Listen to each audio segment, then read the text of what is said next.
आताची सर्वात मोठी बातमी तुम्ही आपला आवाज न्यूज नेटवर्कच्या माध्यमातून पाहत आहात। सर्वोच्च न्यायालयाने स्थानिक स्वराज्य संस्थांच्या निवडणुका 4 महिन्याच्या आतमध्ये घेण्याचे आदेश दिले। सुप्रीम कोर्टाने राज्य निवडणूक आयोगाला आदेश दिला आहे की महाराष्ट्रातील स्थानिक स्वराज्य संस्थांच्या निवडणुकांसाठी पुढील 4 आठवड्यांच्या आत अधिसूचना जारी करावी। याचबरोबर पुढील 4 महिन्याच्या आत निवडणूक प्रक्रिया पूर्ण करण्याचा प्रयत्न करावा असेही निर्देश दिले आहेत। या निवडणुकांमध्ये ओबीसींचे राजकीय आरक्षण हा एक संवेदनशील मुद्दा ठरला होता। नवीन जनगणना किंवा इम्पिरियल डेटा उपलब्ध नसल्यामुळे निवडणुका लांबणीवर टाकल्या गेल्या। मात्र आता सुप्रीम कोर्टाने स्पष्ट केलंय की 2022 पूर्वी अस्तित्वात असलेल्या ओबीसी आरक्षणाच्या धोरणानुसारच या निवडणुका घेण्यात याव्यात। कोर्टाने याला एक अंतरिम व्यवस्था म्हटले असून अंतिम निर्णय येईपर्यंत हीच पद्धत लागू राहणार आहे। कोर्टाने नमूद केलं की नवीन समुदायांना समाविष्ट करणे आणि आधीच असलेल्या समुदायांना वगळणे ही एक दीर्घ न्यायिक प्रक्रिया आहे। त्यामुळे स्थानिक स्वराज्य संस्थांना लोकप्रतिनिधी मिळणे अत्यावश्यक आहे। सध्या अनेक महापालिका, नगरपालिका आणि ग्रामपंचायती प्रशासन अधिकाऱ्यांच्या ताब्यात आहेत। हे लोकशाहीच्या मूलभूत तत्वांशी विसंगत आहे असे कोर्टाने नमूद केलंय।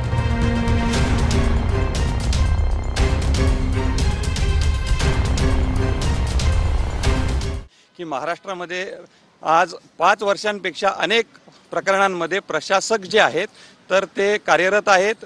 जे राज्य घटनेची आपली जी मूळ तरतूद आहे की लोकप्रतिनिधींनी सर्व लोकल बॉडीज चालवाव्यात त्याच्या हे विपरीत आहे। सर्वोच्च न्यायालयाने सुद्धा अशी पृच्छा केली की तुमच्या कॉर्पोरेशनमध्ये तर औरंगाबाद, नवी मुंबई इथे 5 वर्षांपेक्षा अधिक काळापेक्षा जास्त कार्यकाळ हा प्रशासकांचा आहे। सर्वोच्च न्यायालयाने असंही सांगितलं की बऱ्याचशा आम्हाला आमच्यासमोर अशा केसेस आल्यात, इलिगॅलिटी झालेल्या आहेत, त्यामुळे लोकनियुक्त जे आहेत तर ते प्रतिनिधी ह्या सर्व स्थानिक स्वराज्य संस्थांवर असणं आवश्यक आहे। त्यानंतर सर्व पक्षांनी सर्वोच्च न्यायालयाने विचारलं की इलेक्शन्स घेण्याला कोणाचा विरोध आहे का, तर सर्व पक्षांनी आज असं सांगितलं की इलेक्शन्स घेण्याला कोणाचाही विरोध नाही, फक्त लवकरात लवकर व्हाव्यात आणि या राज्य निवडणूक आयोगाच्या माध्यमाने व्हाव्यात, कारण राज्य सरकारने त्यांचे अधिकार काढून घेतलेले आहेत। तर सर्वोच्च न्यायालयाने आज सर्व बाजूंचं म्हणणं ऐकून घेतलं।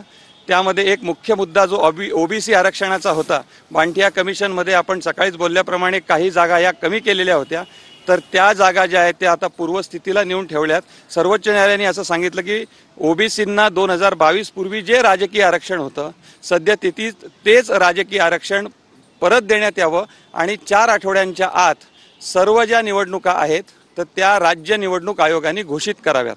त्याचबरोबर काही मुद्दे होते, वेळ मुदत दिली गेली आहे का? त्यानंतर 4 महिन्यांच्या आत राज्य निवडणूक आयोगाला या सगळ्या इलेक्शनची प्रोसेस सुद्धा कंप्लीट करायला सांगितलंय आणि राज्य सरकारला सुद्धा अशाच स्वरूपाचे आदेश आता देण्यात आलेले आहेत। त्यामुळे सगळ्यात महत्त्वाचा भाग असा आहे की एवढ्या कालमर्यादेत हे सगळं करायचं असल्यामुळे आता राज्य सरकारला फार काही कायद्याने चेंजेस करण्याची आता कोणाला मुभा राहिलेली नाहीये। लवकरात लवकर हे इलेक्शन्स नोटिफाय करायला लागतील। नोटिफिकेशन निघालेली होती, त्याचं काय होणार? आता या सगळ्यांमध्ये ओबीसीचं आरक्षण जे आहे ते 2022च्या पूर्वी जसं होतं तसंच्या तसं देण्यात येऊन ते परत नव्याने निघेल। किंबहुना ज्या जागा आहेत त्या ओबीसींच्या ज्या आहेत तर त्या परत त्यांना पूर्ववत बहाल करण्यात येतील। 2022 पूर्वी ज्या बांटिया कमिशनचा आयोग आलेला होता त्याच्या पूर्वीचं।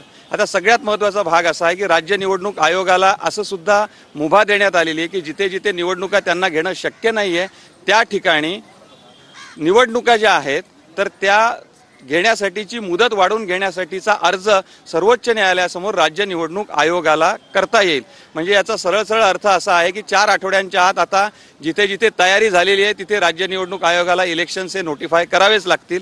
त्यांना जर काही अडचण असेल तर ते सर्वोच्च न्यायालयामध्ये अर्ज सादर करून वेळ वाढवून घेऊ शकतात, पण त्या वेळ वाढवून घेण्याला सुद्धा आता मर्यादा आहे। सर्वोच्च न्यायालयासमोर जे आज मत प्रदर्शन माननीय सर्वोच्च न्यायालयाने केलं ते पूर्णतः लोकशाहीच्या बाजूने किंवा संविधानाच्या बाजूने किंवा त्याचे जे अधिकार होते संविधानात्मक जे अधिकार आहेत की ज्या लोकल डीप रूटेडली डेमोक्रेसी आहे तर त्या जी आपलं 73वी आणि 74वी घटना दुरुस्ती जी झालेली आहे तिच्या मूळ हेतूलाच हरताळ फासला जातो अशा प्रकारचा प्रश्न सुद्धा माननीय सर्वोच्च न्यायालयाने विचारला।